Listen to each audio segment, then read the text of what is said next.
Inside Ontario's legislative building, every parliament since 1867 is accounted for on these walls, engraved in stone, all numbered with a start and end date, including the names of the members that served. Still, many don't know what a parliament is or what it does. I'm Kevin Gallagher with the Legislative Assembly of Ontario, here to explain. Often people refer to legislative buildings as parliament. But more accurately, Parliament is a lawmaking body made up of elected representatives inside. These lawmaking powers start, stop, and restart under certain circumstances. For example, a Parliament's activities may be paused for a legislative reset called prorogation. This ends the current session and allows a new session to start. A Parliament ends by means of a dissolution. This initiates a general election. There are 124 electoral districts in Ontario, a number that can change based on population growth. An election is held in each riding. The candidate who earns the most votes in each district becomes the Member of Provincial Parliament, or MPP, for their region. So each one of these chairs inside Ontario's legislative chamber represents one of those ridings. There are multiple political parties in the province, and the one that elects the most members sits on this side of the House and forms government, while opposition parties sit across the aisle. Before they can take their seat and participate in debates and votes in the House, each member has to swear an oath of allegiance or affirm their loyalty to the sovereign. That's Joanne McNair. She's an expert in parliamentary procedure at the Legislative Assembly of Ontario. She says MPPs usually swear or affirm their allegiance to the monarch individually. Many invite family and friends, though it wasn't always this way. Now, from 1867 until about the 50s, what we used to do was we'd swear everybody in at the same time in the chamber on the very first day before anything else happened in the House. If you are swearing your oath, please have your holy book in your right hand.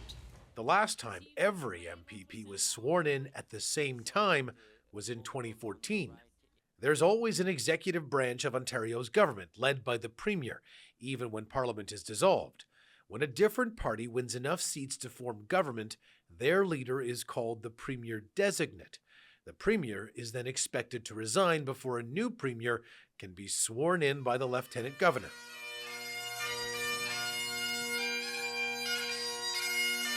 In this ceremony from 2018, the Honourable Elizabeth Dowdeswell, the Lieutenant Governor at the time, swears in Premier Doug Ford and his cabinet. We come together to witness a ceremony that in many respects remains unchanged from its origins well before Confederation. It is rooted in the principles of democracy, which we value most, citizen participation, and the election by the people of their representatives. Each cabinet minister manages key government departments like healthcare, education, housing, or even natural resources. The Lieutenant Governor appoints them based on the Premier's recommendation. A new parliament begins when it's summoned by the Lieutenant Governor on the advice of the Executive Council. However, no business can be conducted until his Speaker is elected. On the day the House is summoned to meet, the members are informed that the Lieutenant Governor cannot deliver the throne speech until they have elected a Speaker. I'm commanded by Her Honour, the Lieutenant Governor, to state that she does not see fit to declare the causes of the summoning of the present legislature of the province until a Speaker of the House shall have been chosen according to law. The Speaker is the referee of the House, in charge of the rules, a nonpartisan position that plays a key legislative, administrative, and ceremonial role. It is now my duty as Clerk of the House to preside over the election of the Speaker. The Clerk of the House facilitates the nomination process. It's with a very big pleasure that I, Gila Marto, move, seconded by the member for Perth Wellington, Randy Pettipies, that Ted Arnott, member for the electoral district of Wellington-Halton Hills, do take the chair of the Speaker. Members name their preferred choice for Speaker. Does Mr. Arnott accept the nomination? To serve the House, I will. Once all candidates have been nominated, votes are cast in a secret ballot.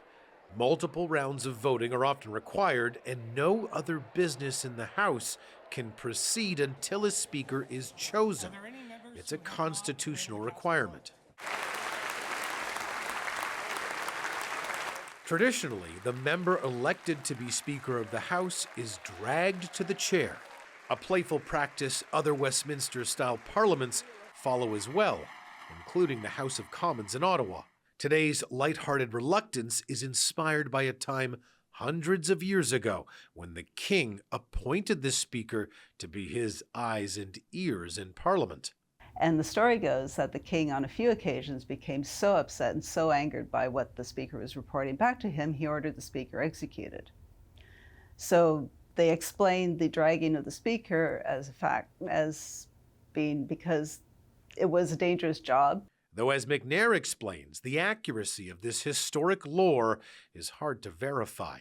There are several former speakers who did meet very violent ends, including execution, but there is no evidence that this was due to their role as speaker. In fact, a lot of the executions happened several years after they'd ceased to be speakers. However, it is true that they did have to be the eyes and ears of the king and report back to the king, and undoubtedly the king did get very upset at times, and the poor speaker would have to sit there and take the brunt of the king's ire and defend the Commons to the king.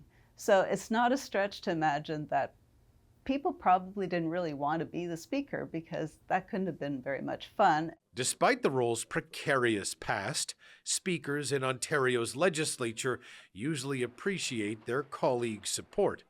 Thank you very, very much for the honor that you're giving me today, and I hope that I am up to this challenge. Not all parliaments last for the same amount of time. In Ontario, every legislature has lasted at least 1 year, though it's generally limited to a 4-year duration. It would be possible to extend a parliament beyond 4 years, as was done during the First and Second World Wars. But this requires an act of parliament. Since 1982, an extension beyond 5 years could only occur under very extreme emergency circumstances, such as war, invasion, or insurrection. And the Act of Parliament for such an extreme extension would require the support of 2/3 of the members of the legislature. For more videos on parliamentary rules, traditions, and procedures, be sure to follow and subscribe to our channels. For the Legislative Assembly of Ontario, I'm Kevin Gallagher.